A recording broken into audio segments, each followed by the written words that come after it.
క్రీస్తునందు ప్రియులైన మీ అందరికీ ప్రభు నామంలో శుభములు. ఈ మధ్య కాలంలో 2 తెలుగు రాష్ట్రాల్లో ఉన్న విశ్వాసులను గందరగోళానికి గురి చేస్తున్న తప్పుడు బోధల్లో ఎక్కువగా కనిపిస్తుంది ఈ మోడలిజం బోధ. కొన్ని బోధలు ప్రత్యక్షంగానే విశ్వాసుల మధ్యలోకి వచ్చి కలవరం కలిగిస్తుంటే, మరికొన్ని మాత్రం సంఘాలలో రహస్యంగా జొరబడి విశ్వాసులను పాడు చేస్తున్నాయి. మనం మాట్లాడుకుంటున్న ఈ మోడలిజం బోధ ఈ 2వ వర్గానికి చెందింది. ఇటీవల కాలంలో కొంతమంది ప్రముఖులు కూడా ఈ మోడలిజం బోధ చేత మోసపోయారంటే మీరు ఆలోచించండి. ఈ బోధ సంఘాన్ని ఎంత గందరగోళానికి గురి చేస్తుందో. కాబట్టి యథార్థమైన హృదయంతోనూ వ్యక్తులకు కాకుండా వాక్యానికి మాత్రమే విలువనిచ్చే వెలుగు సంబంధులుగా ఈ విషయాలను పరిశీలించడానికి ప్రయత్నం చేద్దాం. సత్యం పట్ల నిజమైన యథార్థమైన ప్రేమ కలిగిన వారు వెలుగు సంబంధులై బోధిస్తారు అని చెప్పిన గొప్ప సంఘ సంస్కర్త మార్టిన్ లూథర్ మాటలు జ్ఞాపకం చేసుకుందాం. ముందుగా ఈ వాక్య భాగాన్ని చూద్దాం. 2వ పేతురు పత్రిక 2వ అధ్యాయం 1వ వచనం. మరియు అబద్ధ ప్రవక్తలు ప్రజల్లో ఉండిరి, అటువలనే మీలోనూ అబద్ధ బోధకులు ఉందురు. వీరు తమను కొనిన ప్రభువును కూడా విసర్జించుచు తమకు తామే శీఘ్రముగా నాశనం కలుగజేసుకొనుచు నాశనకరముగు భిన్నాభిప్రాయములను రహస్యముగా బోధించుదురు. అబద్ధ బోధకుల లక్షణాలలో ఒక ముఖ్య లక్షణం మనం గమనించాల్సింది తప్పుడు బోధను రహస్యంగా చెప్పడం. వీరు ధైర్యంగా మేము చెప్పేది మోడలిజం బోధ అని ఎక్కడా చెప్పినట్టు మనకు కనిపించదు. కారణం ఏంటంటే మోడలిజం అనేది తప్పుడు బోధగా పరిగణించబడింది. క్రీస్తు శకం 381లో జరిగిన ద కౌన్సిల్ ఆఫ్ కాన్స్టాంటినోపిల్లోను తర్వాత సార్వత్రిక క్రైస్తవ సంఘం నుండి ఇప్పటి వరకు కూడా ఈ బోధ ఖండించబడుతూనే ఉంది. అందుకే మాది మోడలిజం అని చెబితే ఎవరూ నమ్మరు అని వీరికి తెలిసి రహస్యంగా బోధించి అనేకులను మోసం చేయాలన్నదే వీరి ప్రయాస. ప్రారంభ కాలంలో మోడలిజం గా మొదలైన ఈ బోధ ఆధునిక కాలంలో వన్నెస్ అనే తప్పుడు బోధగా పరిణామం చెందింది. అందుకే ఈ వీడియోలో మనం మోడలిజం లేదా వన్నెస్ చేసే తప్పుడు బోధ ఏంటి, వీరు సంఘాలను ఎలా మోసం చేస్తున్నారు, ఈ బోధ క్రైస్తవ సంఘానికి ఎందుకు ప్రమాదకరమైంది అనే ముఖ్యమైన ఈ 3 విషయాలను విశ్లేషించే ప్రయత్నం చేద్దాం రండి. ముందుగా నెంబర్ 1, మోడలిజం లేదా వన్నెస్ చేసే తప్పుడు బోధ ఏంటో తెలుసుకుందాం. సమానమైన దైవత్వం కలిగి తండ్రి, కుమార, పరిశుద్ధాత్మ అనే 3 వేరు వ్యక్తులు ఉన్నారని బైబిల్ లేఖనాలు చాలా స్పష్టంగా చెబుతున్నాయి. కానీ ఈ విషయాన్ని వీరు వక్రీకరించి ఒక్క దేవుడే 3గా నటించాడు అనే చెప్పే ప్రమాదకరమైన తప్పుడు బోధే ఈ మోడలిజం. లేఖనాలలో ఉన్న అన్ని విషయాలను పరిగణలోకి తీసుకోకుండా కేవలం కొన్ని వచనాలను మాత్రమే వీరికి అనుకూలంగా వక్రీకరించి బోధించడం ఈ మోడలిజంలో మనం గమనిస్తాం. ఈ తప్పుడు బోధను సార్వత్రిక సంఘం అంతా నిషేధించింది కూడా అందుకే. వాక్యానికి గాని దేవునికి గాని అస్సలు విలువనివ్వకుండా తమ సొంత సిద్ధాంతానికి అనుకూలంగా లేఖనాలను వక్రీకరిస్తారు. పైగా దేవుని లేఖనాలకు మనుషుల ఆలోచనలు ఏమాత్రం కలపకూడదనే ప్రాథమికమైన విషయాన్ని కూడా వీరు ఉల్లంఘిస్తారు. దేవుని సత్యానికి విలువనిచ్చేవారిగా మనం ఒక విషయం ఎప్పటికీ మర్చిపోకూడదు. క్రీస్తు బోధను పక్కన పెట్టిన క్రీస్తులా మనం జీవించాలనే పరిశుద్ధ ప్రవర్తనను నిర్లక్ష్యం చేసే ఏ బోధనైనా సరే దేవునికి సంబంధించిన బోధ కాదని మనం గుర్తుపెట్టుకోవాలి. అలాంటి వారికి దూరంగా ఉండమని లేఖనాలు చాలా స్పష్టంగా చెబుతున్నాయి. లేఖనాలు మనకు బోధిస్తున్న విషయం ఏంటంటే తండ్రి, కుమార, పరిశుద్ధాత్మ అనే 3 దైవ వ్యక్తులు ఏకకాలంలో ఒకే దైవత్వాన్ని కలిగిన వారుగా ఉన్నారనేది బైబిల్లో బోధించబడిన సత్యం. దీనిని వీరు వక్రీకరిస్తూ పాత నిబంధనలో ఉన్న తండ్రి కొత్త నిబంధన కాలంలో లేదా 2000 సంవత్సరాల క్రితం యేసుక్రీస్తు ప్రభు వారిగా భూమి మీదకు వచ్చాడు. యేసుక్రీస్తు ప్రభు వారే మరలా పరలోకం వెళ్ళి ఆయనే పరిశుద్ధాత్మగా మరలా సంఘం మధ్యకు వచ్చాడు అనేది వీరు బోధిస్తారు. అంటే తండ్రి వేరుగా, కుమారుడు వేరుగా, పరిశుద్ధాత్మ వేరుగా లేరు, కానీ ఒక్క దైవ వ్యక్తే తండ్రి, కుమార, పరిశుద్ధాత్మలనే 3 పాత్రలు పోషించారు అనేది ఈ మోడలిజం వారి బోధ. ఇక ఆధునిక కాలంలో వన్నెస్ అని పేరు మార్చుకున్న ఇదే మోడలిజం బోధ ఏం చెబుతుందో కూడా చూద్దాం. వన్నెస్ అనేది మోడలిజం అనే చెట్టు నుండి వచ్చిన ఒక కొమ్మగా దీనిని భావించవచ్చు. డేవిడ్ కే బెర్నార్డ్ లాంటి వన్నెస్ థియోలాజియన్స్ మోడలిజాన్ని కొన్ని మార్పులు చేసి వన్నెస్ గా బోధిస్తారు. ఉదాహరణకి మోడలిజంలో దేవుడు తండ్రి, కుమార, పరిశుద్ధాత్మలు అనే 3 పాత్రలు పోషించిన వాడిగా బోధిస్తుంటే, వన్నెస్ లో దేవుడు ఏకకాల ఏకకాలంలోనే ముగ్గురిగా ప్రత్యక్షపరచుకోగల ఆమ్ని ప్రెజెన్స్ కలిగిన వాడని పాత సిద్ధాంతానికే మెరుగులు దిద్ది కొత్తగా బోధిస్తారు. పాత బట్టకు కొత్త బట్ట మాసిక వేసిన చందంగా వీరు చెప్పేది కూడా ఆధునీకరించబడిన మోడలిజాన్నే తప్ప మరేమీ కాదు. మోడలిజం లేదా వన్నెస్ వాళ్ళు చెప్పే ఒక విపరీతవాదం ఏంటంటే తండ్రి, కుమార, పరిశుద్ధాత్మ వేరు వ్యక్తులు కాదని, ఒక వ్యక్తి యొక్క టైటిల్స్ లేదా మోడ్స్ మాత్రమే అని వీరు చెప్తారు. ఒకే దేవుడు ఏకకాలంలో ముగ్గురిగా కనిపిస్తాడు. ఆయన ఆమ్ని ప్రెజెన్స్ అనగా దేవుడు అన్ని చోట్ల ఉండగలడు కాబట్టి ఒకే సమయంలో ముగ్గురిగా ప్రత్యక్షపరుచుకున్నాడు అని వీరు వాదిస్తారు. ఇది ఎంత వాక్య విరుద్ధమైన బోధో చూడండి.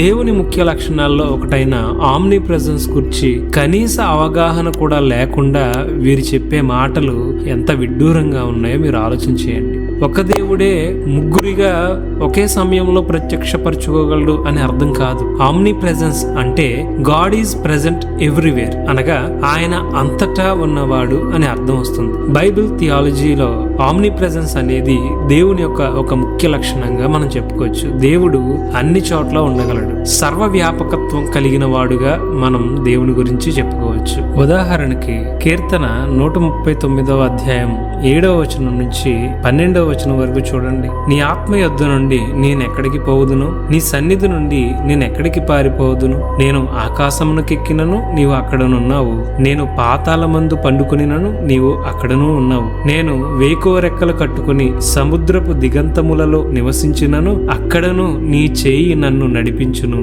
నీ కుడి చేయి నన్ను పట్టుకొనను. ఈ వచనాన్ని బట్టి మనం అర్థం చేసుకోవచ్చు, గాడ్ ఈజ్ ప్రెజెంట్ ఎవ్రీవేర్ అనగా దేవుడు అంతటా ఉన్నవాడు.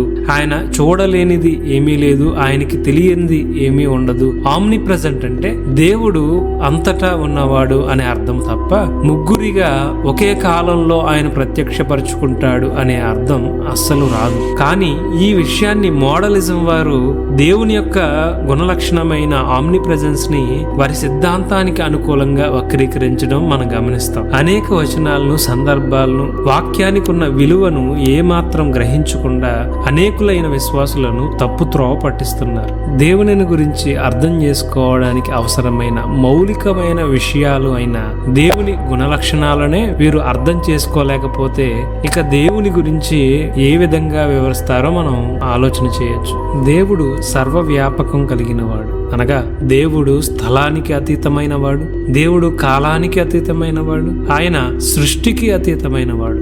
భౌతిక సంబంధమైన విషయాలకు అతీతమైన దేవుని లక్షణమైన ఆమ్ని ప్రెజెన్స్ ని వన్నెస్ వారి సొంత సిద్ధాంతానికి అనుకూలంగా మార్చడానికి చేసే ప్రయత్నం చాలా విడ్డూరంగా అనిపిస్తుంది కదూ.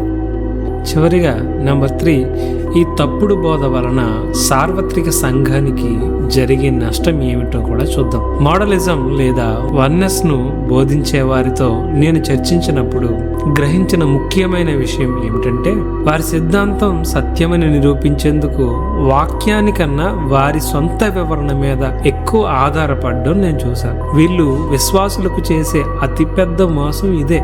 తండ్రి, కుమార, పరిశుద్ధాత్మలు ముగ్గురు వేరు వ్యక్తులుగా ఉన్నప్పటికీ ఒకే దైవత్వం కలిగిన వారుగా ఉండడం అనేది దేవుని గురించి వాక్యం అంతటిలోనూ వ్యాపించి ఉన్న ఒక గొప్ప విషయం. వ్యక్తిత్వం విషయంలో ముగ్గురు వేరువేరుగా ఉంటూ దైవత్వం విషయంలో ఒకే దైవ లక్షణాలు కలిగిన వారుగా, ఏకత్వం విషయంలో పరస్పరం ప్రేమబంధం కలిగిన తండ్రి, కుమార, పరిశుద్ధాత్మ గురించి వాక్యం అంతటా వివరించబడింది. క్రిస్టియన్ థియాలజీలో ఈ విషయాన్ని రిలేషనల్ లాంగ్వేజ్ అని అంటారు. దీన్ని అర్థం చేసుకోవడానికి 3 ముఖ్యమైన విషయాలను ఆలోచించే ప్రయత్నం చేద్దాం. మొదటిది తండ్రి, కుమార, పరిశుద్ధాత్మల మధ్య ఉన్న బంధం. ప్రేమ విషయంలో తండ్రి కుమారుని ప్రేమించడం, కుమారుడు తండ్రిని ప్రేమించడం వాక్యంలో మనం అంతటా గమనిస్తుంటాం. యేసుక్రీస్తు ప్రభువారి బాప్తిస్మ సందర్భంలో కానీ తర్వాత అనేక సందర్భాలలో కానీ తండ్రి యేసుక్రీస్తు ప్రభువారిని ఉద్దేశించి ఈయన నా ప్రియ కుమారుడు అని చెప్పడం, అలాగే యేసుక్రీస్తు ప్రభువారు తండ్రి మీద ఉన్న ప్రేమను వెల్లడిపరచడం మనం గమనిస్తుంటాం. అలాగే ప్రార్థనలో యేసుక్రీస్తు ప్రభువారు తండ్రిని వేడుకోవడం, ప్రార్థించడం అనే విషయాలు ఎన్నో సందర్భాలలో మనం గమనిస్తాం. స్క్రీన్ పైన చూపిస్తున్న ఈ వాక్య భాగాలన్నిటినీ ఒకసారి మీరు గమనించండి. ఈ వచనాల ద్వారా మనకు అర్థమవుతుంది తండ్రి, కుమార, పరిశుద్ధాత్మల మధ్య ఉన్న ఈ బంధం కేవలం తనకు తానుగానే కలిగి ఉండే బంధంలా ఏమాత్రం అర్థం చేసుకోవడానికి వీలు కాదు. ఒక దైవ వ్యక్తే తనకు తానే ప్రార్థన చేసుకున్నాడని, తనను తానే ప్రేమించుకున్నాడని, తనతో తనకే ఒక ప్రేమ బంధం కలిగి ఉన్నాడని చెప్పడం దేవునిని అవమానపరచడం తప్ప వాక్యాన్ని వివరించడం ఏమాత్రం కాదు. ఇక రెండో విషయం, దేవుని చేత పంపబడడం. యేసుక్రీస్తు ప్రభువారు లేఖనాలలో అనేక సార్లు తండ్రి చేత పంపబడిన వాడుగా ఆయనంతటా ఆయనే చెప్పడం మనం గమనిస్తాం. అలాగే పరిశుద్ధాత్మను కూడా యేసుక్రీస్తు ప్రభువారు పంపించిన వాడిగా మనం గమనిస్తాం. అనేక లేఖనాలు ఈ విషయాన్ని స్పష్టం చేస్తూ యేసుక్రీస్తు ప్రభువారిని తండ్రి పంపించాడని, తండ్రి యొద్ద నుంచి యేసుక్రీస్తు ప్రభువారు భూమి మీదకి మానవుడిగా దిగి వచ్చాడని చెప్పబడింది. అలాగే తండ్రి చెంత ఉన్న పరిశుద్ధాత్మను భూమి మీదకు పంపించిన విషయం కూడా అనేక లేఖన భాగాలు స్పష్టం చేశాయి. ఆదియందు దేవుని యొద్ద దేవుడిగా ఉన్న యేసుక్రీస్తు ప్రభువారు తండ్రి చేత పంపబడిన ప్రియ కుమారునిగా భూమి మీదకు వచ్చి శిలువ కార్యాన్ని నెరవేర్చినట్లుగా మనకు కనిపిస్తుంది. అలాగే యేసుక్రీస్తు ప్రభువారు తిరిగి ఆరోహణమై తండ్రి చెంతకు వెళ్లి తండ్రి యొద్ద వాగ్దానం తీసుకుని పరిశుద్ధాత్మను భూమి మీదకు పంపించి సంఘం అంతటికి తోడుగా ఆదరణకర్తగా ఉండడం గురించిన విషయాలు లేఖనాలలో ఎంతో స్పష్టంగా చెప్పబడ్డాయి. ఈ వివరణ బైబిల్ అంతటిలోనూ చాలా స్పష్టంగా నేరుగా కనిపిస్తుందే గాని ఏమాత్రం తండ్రే కుమారుడుగా, కుమారుడే పరిశుద్ధాత్మగా వచ్చాడు అనే విధంగా ఎక్కడ చెప్పకపోవడం మనం గమనించవచ్చు. ఈ విషయం కూడా థియాలజీలో రిలేషనల్ లాంగ్వేజ్ గా చెప్పబడుతుంది. మూడవదిగా ఒకరినొకరు మహిమపరుచుకోవడం. లేఖనాలలో అనేక సార్లు తండ్రి యేసుక్రీస్తు ప్రభువారు మహిమపరిచిన విషయాలను మనం గమనిస్తాం. అలాగే యేసుక్రీస్తు ప్రభువారు కూడా తండ్రిని మహిమపరచడానికి అనేక సందర్భాల్లో యేసుక్రీస్తు ప్రభువారు పనిచేసిన విధానం కూడా మనకు కనిపిస్తుంది. యేసుక్రీస్తు ప్రభువారు ఆయన క్రియల ద్వారా, ఆయన ప్రవర్తన ద్వారా తండ్రిని మహిమపరుస్తుంటే తండ్రి యేసుక్రీస్తు ప్రభువారిని మహిమపరుస్తున్నారు. అలాగే పరిశుద్ధాత్మ దేవుడు యేసుక్రీస్తు ప్రభువారిని మహిమపరుస్తుంటే యేసుక్రీస్తు ప్రభువారు పరిశుద్ధాత్మను మహిమపరచడం కూడా మనం గమనిస్తాం. ఈ విషయాలన్నీ కూడా థియాలజీలో రిలేషనల్ లాంగ్వేజ్ కి సంబంధించిన విషయాలు. వీటిని ఏమాత్రం అర్థం చేసుకోకుండా ఎన్నో లేఖన భాగాలను వక్రీకరించి కేవలం ఒక వ్యక్తే ముగ్గురిగా వ్యక్తీకరించుకున్నాడనో చెప్పడం లేఖనాలను దేవునిని అవమానపరచడమే అవుతుంది. తండ్రి కుమారులు వేరు వేరు వ్యక్తులు కాదంటే ఒకే వ్యక్తి తనను తాను ప్రేమించుకున్నాడని అర్థం చేసుకోవాలా? తనకు తానే ప్రార్థించుకున్నాడని మనం అర్థం చేసుకోవాలా? సిలువలో ఆయన చేయి విడిచావెందుకు ప్రభువా అని తండ్రిని వేడుకున్న విషయాన్ని ఏమని వివరిస్తారు? ఒక సందర్భంలో తనను తానే మహిమపరుచుకుంటున్నాడని యేసుక్రీస్తు ప్రభువారిని ఉద్దేశించి యూదులు ఆయన మీద నింద మోపినప్పుడు ఆయన తనను తానే మహిమపరుచుకోవడం లేదని, తండ్రి నన్ను మహిమపరుస్తున్నాడని చెప్పిన యేసుక్రీస్తు ప్రభు వారి మాటలను వీరు ఎలా అర్థం చెప్తారు? యేసుక్రీస్తు ప్రభు వారి మాటలను లోతుగా అర్థం చేసుకుంటే తండ్రి కుమారులు వేరువేరుగా చాలా స్పష్టంగా కనిపిస్తారు. ఇంకా ఎన్నో ఇలాంటి ప్రాముఖ్యమైన వచనాలను, సందర్భాలను వక్రీకరించే లేదా నిర్లక్ష్యం చేసే బోధ ఈ మోడలిజం లేదా వన్నెస్ బోధ. కాబట్టి సహోదరులరా, దేవుని వాక్యానికి, యథార్థ ప్రవర్తనకి విలువనివ్వని ఇలాంటి వారిని గురించి సంఘాలన్నీ కూడా జాగ్రత్త పడడం చాలా మంచిది. లేఖనాలన్నిటికీ విలువనివ్వని వారిని అనుసరించే వారిని కూడా ఈ విధంగానే మార్చివేయడం అనేది మనం గమనిస్తాం. వారి మెదడులలో పుట్టిన సిద్ధాంతాల కోసం రాద్ధాంతం చేసి దేవుని సంఘంలో సమాధానం లేకుండా చేస్తారు. వాక్యానికి విలువనిచ్చే విధంగా సంఘాన్ని మలిచేవారు దేవుని సంబంధాలు అవుతారే తప్ప వాక్యానికి, దేవునికి విలువనివ్వకుండా సొంత సిద్ధాంతాల కోసం వాక్యాన్ని వక్రీకరించే తప్పుడు సిద్ధాంతాలను చెప్పేవారి విషయంలో మనం జాగ్రత్త పడదాం. ఈ మోడలిజం లేదా వన్నెస్ అనే తప్పుడు బోధపై ఇంకా అనేకమైన వీడియోలు చేయబోతున్నాను.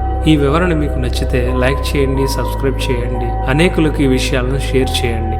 దేవుడు మిమ్మల్ని దీవించునుగాక.